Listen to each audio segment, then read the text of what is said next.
right after they had put it behind my cervix.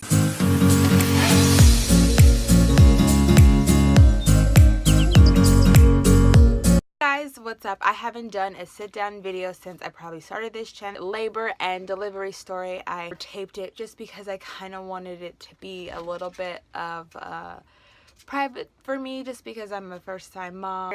I have pictures and stuff that I would love to show you guys, so let's just get right on into it. I actually didn't have the whole traditional your water breaks, and so if you guys hear noise, my son's over in his crib playing. If you just hear banging every now and then, it's him. I actually had to go and get induced. So I was actually supposed to be due on May 27th of 2017. I had to get induced because Kai was just growing too small. They were saying that he was growing underneath the weight limit, and they were just a little bit worried. Some babies like grow better outside than they do inside the womb. So I thought that was kind of interesting because I never thought, that would be a problem. Had to go and get induced on the 21st of May. So I checked in on the desk at the second floor, got my name and stuff, checked in, and then I went upstairs and met them on the 5th floor, and I checked in, there, put my stuff there. My mom was there. My mom came with me actually, and she spent the night with me. So 6 o'clock I got in. They had me take my clothes off, and I, put on the robe. That's the first thing they do, is they stick that needle in my hand. Some medicine on this white, kind of like, it kind of looks like the end of a tampon, the string part did.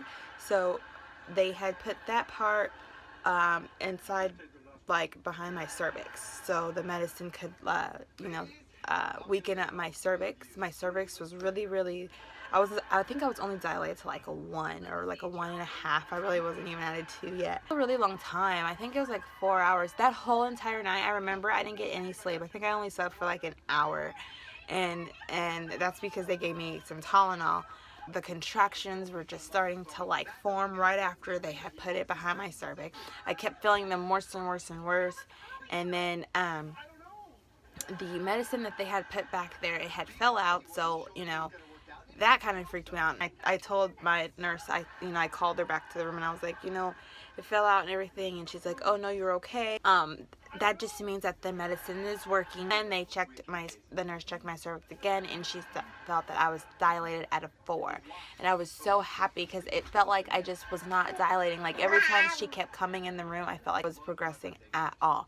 And I had called the nurse in, and she went through everything and was like, okay, well, you're dilating at a 4, would you like some epidural? And I was like, yes, give it to me, give me the epidural. I was so ready to take it. It was just like, once I finally got the epidural, I was so calm, I was relaxed. Right after I got the epidural, she had me positioned right on my side.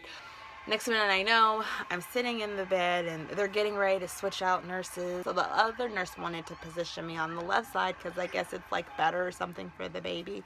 So they positioned me, she went to go position me on my left, and the next minute we know my water broke. Like when the water breaks, it's like, oh my gosh, and it literally here like sounds like water breaking. I'm not even kidding. Like it sounds like a water balloon just hitting the ground, and it trying to find Kai's heartbeat. Noticed that she was freaking out. I noticed it right off the bat. I saw it right in her face. She called another nurse in, and I was trying to distract myself by talking to my mom, and they're, hey, can you send in the doctor? And so she's like, says yeah, and all of a sudden all these people just come rushing in the room, and I look over to my mom, and I'm like really loud, I'm like, Mom, I am not comfortable with all these people in here. So the doctor comes up to me, and she's like, okay, so now, we're having a hard time finding, your baby's heartbeat, which means he has probably wrapped the cord around his neck. So we have to give you a C-section. And I really did not want one.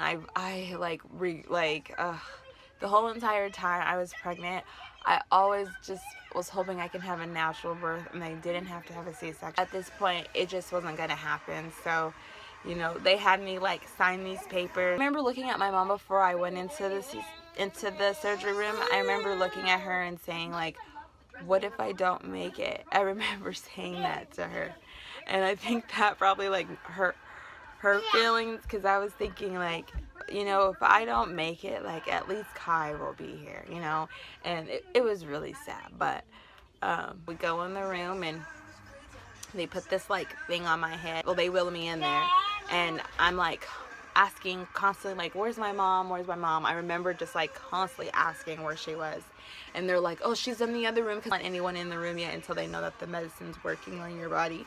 So I finally came in, and I was like, oh my god. So she held my hand, and the guy was asking me like, do you feel this, do you feel that, like poking my arm, and I was like, yeah, I think, and like, oh, they actually started, and I was like, oh, okay. So then I'm sitting there, and I feel like all of a sudden I feel this tugging, like I'm looking over at my mom, and I'm crying, like, oh my gosh, like what's going on? Also think was like, just please that he's okay. Like I just wanted him to be okay.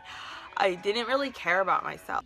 I felt them like jiggling the table, and they were jiggling it, and then she goes, okay, your baby's here. I look up and I hear him crying, and then he's like, and it was so funny because he peed on me, and I felt him pee, and they were like, oh, he's peeing.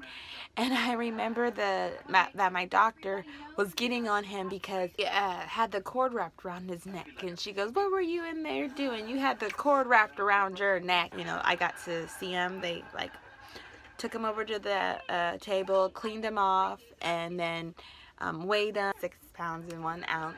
He was really, really small, and she let me do skin to skin. After they took him to the room, they had, you know, patched me back up, and they ended up rolling me back to the room. And then when I got back to the room, I got to breastfeed him for the first time, and that's, you know, how we bonded. I hope you guys enjoyed today's video. Oh my gosh, look at you standing up. Oh, yay. Oh, yeah. Yeah. Say bye. Bye. We'll see you in our next weekly vlog. Bye, guys. I'm such a caring driver because, like, there's just people out there who don't care.